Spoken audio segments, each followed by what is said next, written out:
about gestures. David McNeil's study supported that gestures are the first evolved languages in human beings and animals. Then came alphabets and other types of languages what we speak. What is gesture? It is a movement in the body which is made mostly with our arms and our head movement. Why is it important? This gesture is going to add value and it acts as an accessory to your speech content. How can you develop this? It's very simple. Practice, practice, and practice. Then it's going to be really easy. Now, before I get into the do's and don'ts of professional gestures, let me give you an outline of what are the types of gestures that's available. The first one is adapters, second is emblem, and the third one is illustrator.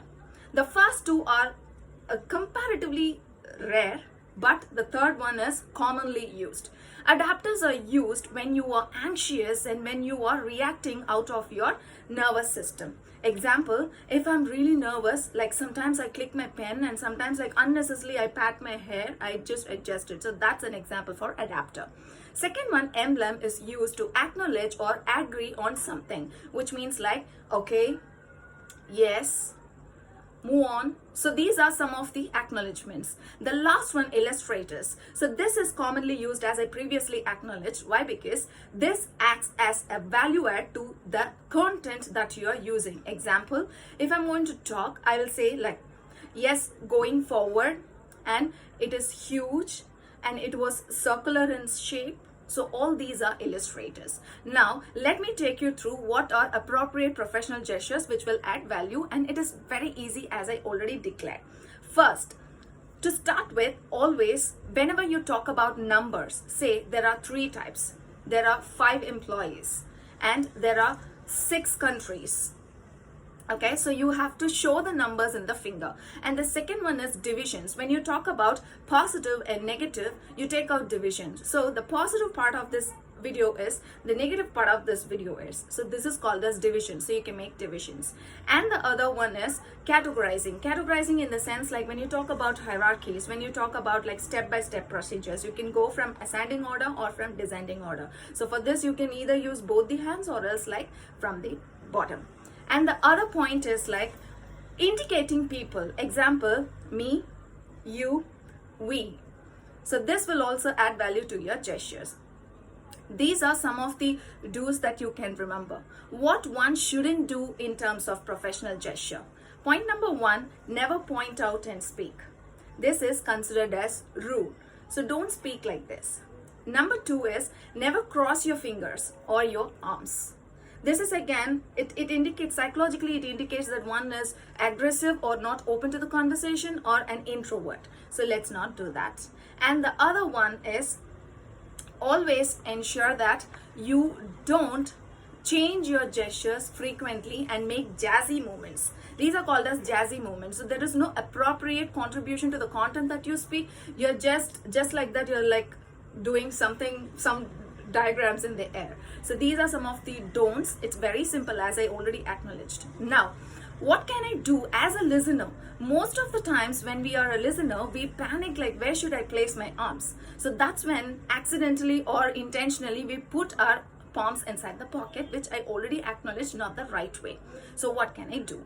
So in this case, as a listener and a speaker, okay, I'm going to talk in terms of speaker as well as listener. So your arms free from your body as I suggested yesterday, and this is one suggested gesture when you're listening or speaking and you don't have much to do in the air. The second one is this. So this should be placed somewhere near your belly button, near the navel point, your arms free again and pointing.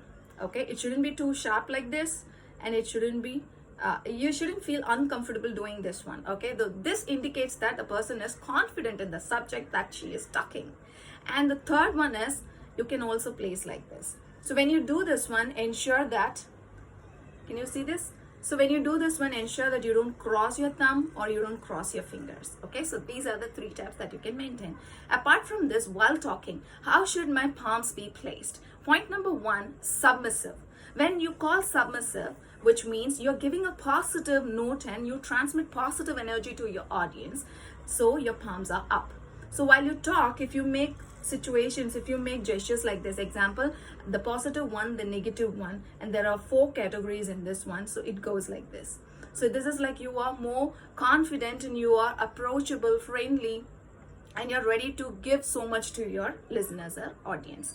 The second one is dominance. When somebody is dominant, always you would see their palms facing down. So they declare it, they are authoritative, they just compress it. So this one is not often recommended, but as a trainer, how do I use this in a positive way is when I declare an assignment to my trainees, I just say, it would be great if you people complete your assignments such that we can discuss about the questions tomorrow. So these are the indications that I'm not going to give you excuses and I'm open to your clarifications. It's like that. And what not to do at all is the rude nature that I said. Do not point out or do not talk like this. And the most alarming and prohibited gesture I would say is, if you are habituated, please take it off as early as possible. Pointing the middle finger while denoting it in the board or while using your presentations. So this is, again, as you know, it's not valid. So out of today's session, I hope you have learned the appropriate gestures. To take away, let me declare, there are various studies and researchers which contributed a lot to say that gestures add value to your message and it remains in the memory for a longer period.